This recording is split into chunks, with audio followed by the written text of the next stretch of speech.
Donc voilà, on se lance déjà dans notre première vidéo. Cette première vidéo-là va traiter de la section 1.1 de notre partie méthode quantitative. Donc on va parler beaucoup de la méthode scientifique ici.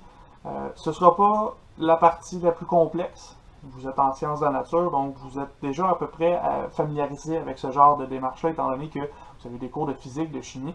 Vous avez notamment eu des expérimentations en physique et en chimie. Donc la méthode scientifique, elle est impliquée elle est déjà à l'intérieur de votre démarche lorsque vous faites notamment votre protocole, votre manipulation et ensuite de ça votre rapport de stage, votre rapport, pas de stage, plutôt votre rapport de laboratoire. Donc vous avez déjà un peu vu cette méthode scientifique-là sans nécessairement voir les termes associés à tout ça. Donc nous, on la voit rapidement pour les méthodes quantitatives. Donc la définition de la méthode scientifique, c'est tout simplement une démarche qui est concrète, logique, puis qui peut être reproduite et mise en œuvre afin de répondre à une question. Donc, notamment, si vous voulez vérifier qu'il y a une certaine réaction chimique qui arrive lorsque vous mélangez deux trucs, deux substances ensemble, ben, il faut que vous soyez capable de construire une démarche, un laboratoire, qui va être logique, qui va être reproductible et qui va pouvoir être mis en œuvre pour répondre à votre question, est-ce que ça va toujours se reproduire? Même chose en physique, on veut savoir à quelle distance va être lancé un projectile qui est mis dans un petit canon. Ben, c'est la même chose, hein, on va aller construire un protocole, on va aller faire des manipulations, puis on va aller chercher nos résultats dans notre expérimentation. Donc maintenant, mathématiquement, ou du moins dans les méthodes quantitatives, comment est-ce qu'on définit cette démarche-là? Ben, on la définit en une suite d'étapes. Vous allez voir que dans vos notes, vous avez une étape supplémentaire, l'étape analyse préliminaire. Cette analyse-là, elle est souvent utilisée lorsqu'on prépare des études de marché, lorsqu'on prépare des études marketing, où on va aller chercher, on va aller vérifier est-ce qu'on a suffisamment d'argent pour faire les manipulations, est-ce qu'on a suffisamment d'argent pour faire l'étude. En statistique, ça arrive qu'on ait besoin d'aller vérifier si on a assez d'argent pour faire l'étude qu'on est en train de construire.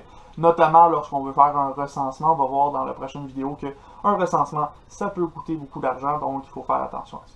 Donc ici, on regarde rapidement c'est quoi la version simplifiée de la méthode scientifique en négligeant l'analyse préliminaire. Cette analyse-là, on ne la touchera pas dans ce cours-ci.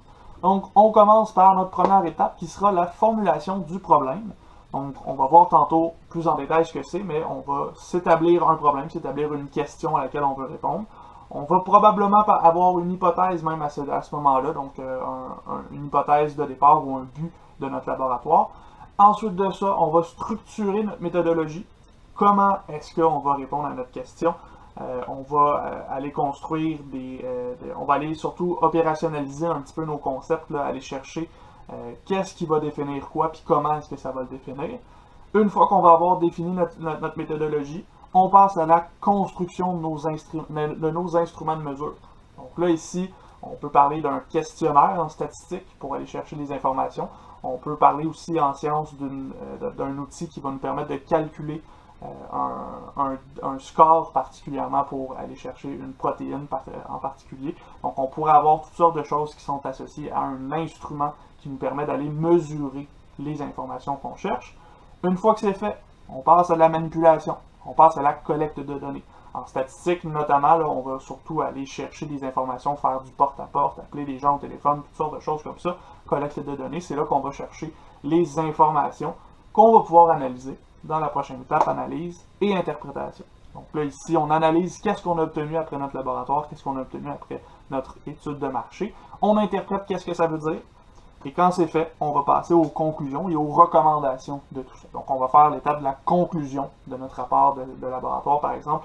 On conclut sur ce qu'on a fait et on recommande des choses à ce moment-là. On pourrait arriver à une situation où nos recommandations nous indiquent qu'il y a peut-être quelque chose d'autre à aller étudier. Peut-être qu'on a une nouvelle formulation de problème qui a été construite ici. Donc, on peut voir une boucle qui se forme et là, on va faire une nouvelle étude.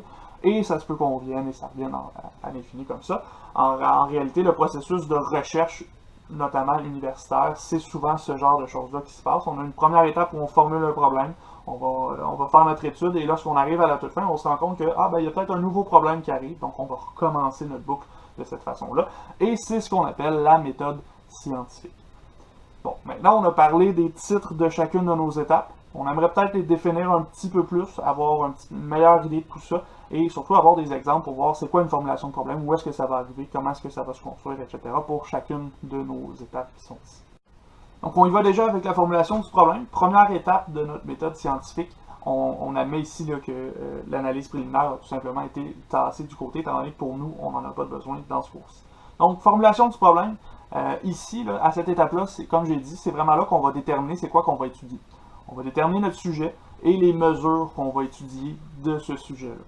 Une fois que ce sera fait, on pourra peut-être aller consulter la littérature, aller voir dans nos manuels scolaires, aller voir des professionnels, aller voir nos profs, pour se donner une bonne idée de ce qui devrait se passer dans notre expérience, dans notre laboratoire, dans notre étude.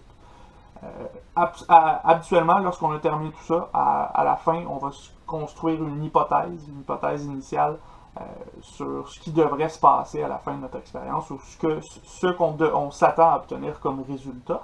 Si vous avez déjà fait des laboratoires de physique, de chimie, même de bio, vous avez souvent eu des hypothèses à émettre. C'est là qu'on les émet, c'est dans la formulation de notre problème. Donc, par exemple, pour se donner une situation, on fait un laboratoire dans lequel on doit déterminer la réactivité d'une substance. Ben ici, on pourrait aller consulter nos livres d'école, nos livres théoriques de chimie, pour se construire une hypothèse initiale.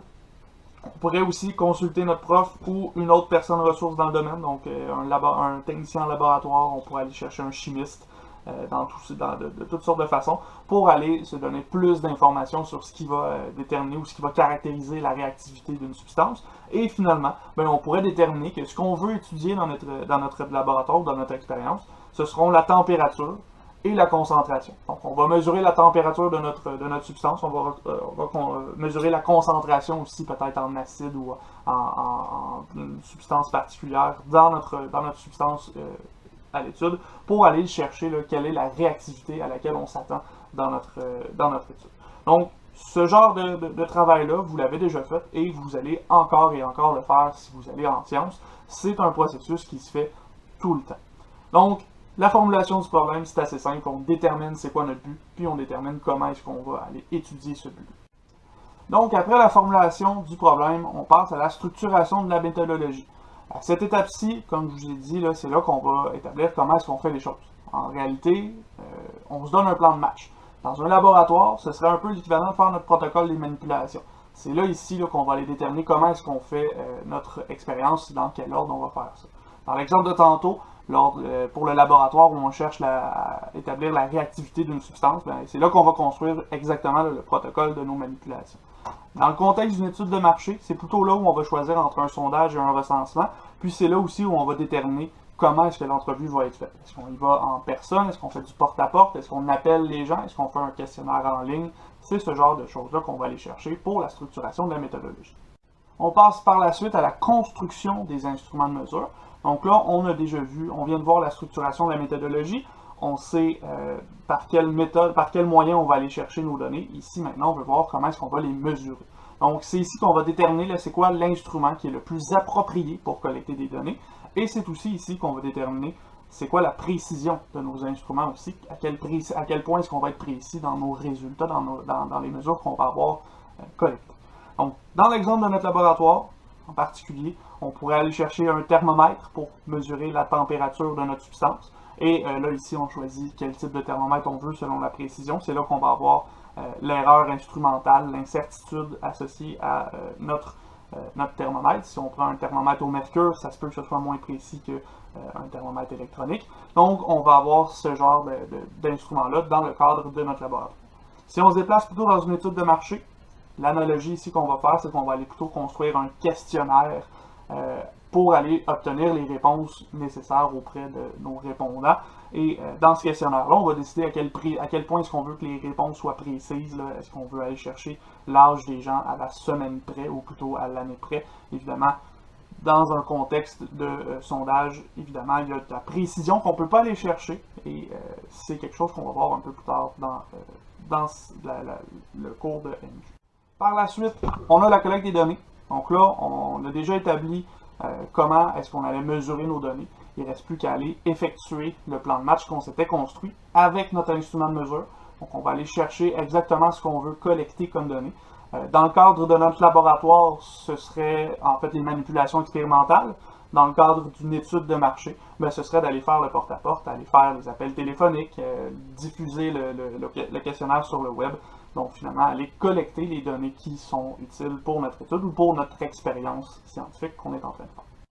Lorsque la collecte de données est accomplie, on se retrouve avec généralement des tonnes et des tonnes de données, et c'est plus difficile de lire un tableau plein de données, donc c'est ici plutôt qu'on va résumer l'information. On va faire l'utilisation de tableaux, de graphiques, c'est ce que vous faites dans vos laboratoires de sciences au cégep en sciences de la nature, et c'est aussi ici qu'on va se permettre d'utiliser des mesures statistiques. On va aller chercher des moyennes, des variances, des écarts types, dans certains problèmes scientifiques, on pourrait avoir des outils différents, des mesures différentes, mais nous, dans ce contexte-ci, dans le cours, on va parler plutôt des mesures statistiques pures, là, donc moyenne, médiane, écart type, et on va se permettre avec ces mesures-là d'aller faire une analyse plus profonde, plus approfondie, et finalement une interprétation plus juste de nos résultats. Dans un contexte comme le laboratoire qu'on se donnait, ben là, on pourrait avoir fait plusieurs fois les expérimentations, puis on va obtenir plusieurs températures, plusieurs concentrations, puis on va aller chercher la moyenne de chacune de ces températures-là, la moyenne de nos concentrations, puis on va pouvoir obtenir des résultats avec ceci, on va pouvoir analyser ces moyennes-là, en interpréter aussi le sens. Lorsque notre information a été analysée et interprétée, il ne nous reste plus qu'à faire la conclusion et les recommandations. Donc, qu'est-ce que c'est cette étape-là? Ben, en gros, c'est qu'on résume les interprétations qu'on a faites. On va généralement résumer ça dans un paragraphe. On essaie de faire un paragraphe le plus clair et précis possible. Et ici, on garde en tête que notre but, ce serait de diffuser l'information le plus facilement possible. On pourrait aussi avoir à vulgariser notre réponse si jamais on tente de diffuser l'information à des gens qui ne sont pas nécessairement dans le domaine scientifique qu'on est en train d'étudier. Dans le contexte de notre expérience scientifique, notre laboratoire, ben, on pourrait tout simplement conclure sur notre expérience. Hein. Qu'est-ce qu'on a appris sur la réactivité de notre substance? Qu'est-ce que les résultats qu'on a obtenus veulent dire? Comment est-ce que ça influence les prochaines expériences qu'on pourrait faire? Et on pourrait aussi également, de toutes sortes d'autres façons, là, écrire un article dans un journal scientifique. On pourrait aussi donner des conférences sur le sujet. Faire un mémoire de maîtrise, par exemple, si on est rendu à un niveau beaucoup plus élevé. Toutes sortes de méthodes comme ça pour diffuser notre information de façon claire et précise. Et on garde en tête qu'on veut vraiment donner l'information qu'on a obtenue à travers notre recherche au grand public ou peut-être à des collègues de travail. Ceci étant dit, c'était la dernière étape de la méthode scientifique. Donc, ça fait le tour de la section 1.1. Ce qui veut dire que nous, on a terminé pour tout de suite. On se revoit dans la prochaine vidéo où on va parler, je crois, de la variable, de la différence entre le sondage et le recensement. Donc, on se revoit dans notre prochaine vidéo. Si jamais vous avez des questions sur cette vidéo-ci, je vous recommande de m'écrire par Mio ou sur Teams. Je favorise Teams, c'est beaucoup plus facile pour me rejoindre. Et je vous invite fortement à aller faire les exercices qui sont associés. Donc, le plus vite vous allez faire vos exercices, le plus vite vous allez être à l'aise avec la matière et ce sera plus facile comme ça.